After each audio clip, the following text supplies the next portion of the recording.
దేవుని పరిశుద్ధ నామములో మీ అందరికీ ప్రత్యేకమైన శుభములు. Today's God's promise.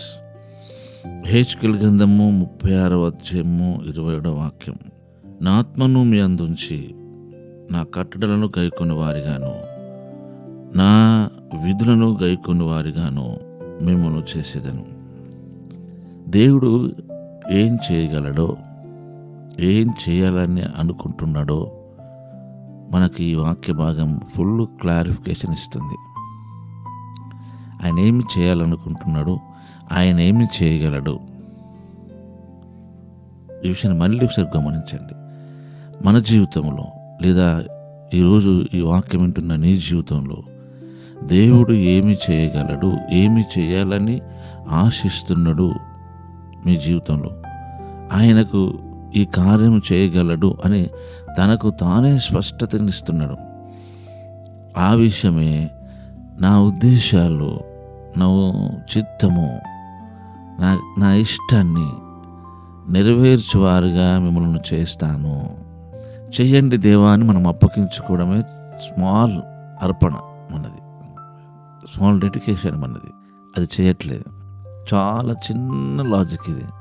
అసలు వాక్యమే మనకు అర్థం అవ్వట్లేదు. కేవలము దేవుడి నుంచి ఏదో ఆశించాలి, ఏదో పొందాలనే తపన కలిగి ఉన్నాం. అందరం అలాగే ఉన్నాం. కానీ ఇది కూడా మనకు అర్థం అవ్వట్లేదు. దేవుడు అంటే మనకి ఇచ్చేవాడే, మనుషులంగా మనం భక్తులంగా పుచ్చుకునే వారమే. ఈ కాన్సెప్టే ఉంది, నిజమే.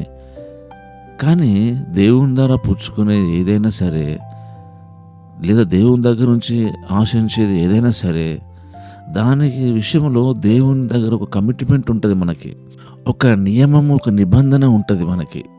ఆ నియమ నిబంధనే మనల్ని శాశ్వతంగా ఆయనతో కలిసి ఉండడానికి దోహదపడే ప్రక్రియ. గమనించారా? భిక్షగాడు మన దగ్గర నుంచి ఏదో ఆశిస్తాడు.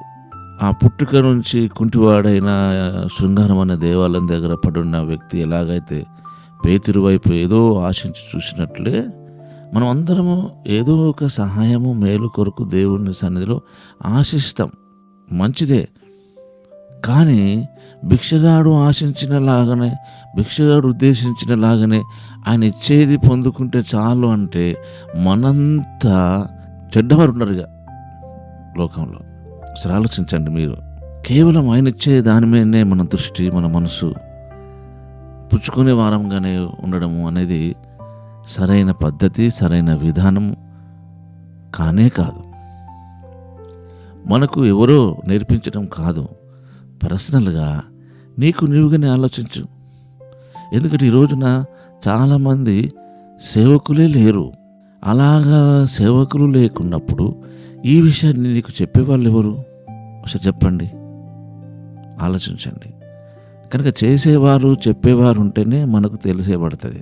కనుక దేవుని నుంచి ఆశించే వారమే కాదు, ఆ ఆశించటంలో దేవునితో ఒక నిత్య నిబంధన, ఒక శాశ్వతమైన ఒక కమిట్మెంట్, మనము ఆయనతో కలిసి బ్రతకడం, ఆయనతో కలిసి నడవడం, ఆయన ద్వారా పొందవలసిన మేలును పొంది అనేకులకు దీవెనకరంగా, అనేకులను ఆయన వైపు ఆకర్షించే విధంగా ఆయన ద్వారా పొందే మేలు ఉండడానికి మనల్ని మనమే అప్పగించుకోవాలి. కనుక ఈ విషయంలో మనం చాలా వెనకబడిపోయాం. మనకు చెప్పిన వారు కూడా లేరు. మన మైండ్ సెట్ కూడా దేవుడి నుంచి ఏదో పొందాలి, ఏదో చేయాలి, అది పొందడానికి ఇది చేయాలి, 7 మెట్లు ఎక్కాలి, 12 మెట్లు ఎక్కాలి, దేవుని ఆశీర్వాదం పొందాలంటే 11 మెట్లు ఎక్కాలి. ఈ మెట్లు ఎక్కడి మీదనే దృష్టిని తప్ప అసలు మెట్లు ఎక్కకుండా మనం అన్ని చేయవచ్చు, అన్ని పొందొచ్చు. కానీ మనము దేవునికి సంబంధించిన వారం, దేవుని నామ మహిమార్థమే ఇది మనలో జరగడానికి మనం సిద్ధంగా ఉండాలనే విషయాన్ని ఇంతవరకు కూడా మనం గ్రహించట్లేదు. కనుక ఈరోజైనా ఆయన మన జీవితంలో ఏమి చేయాలనుకుంటున్నాడో, ఆయన ఏమి చేయగలడో అది గమనించి మనము ఆయనకు అప్పగించుకుందాం. అలాంటి కృప, సహాయం ప్రభు మనకు అందరికీ అనుగ్రహించునుగాక. ఆమేన్. పరిశుద్ధుడైన మా తండ్రి, ప్రేమ కలిగిన దేవా, మీకు స్తుతి చెల్లిస్తూ ఈ దిన వాగ్దానం నెరవేర్చమని యేసు నామములోనే ప్రార్థిస్తున్నాం తండ్రి. ఆమేన్.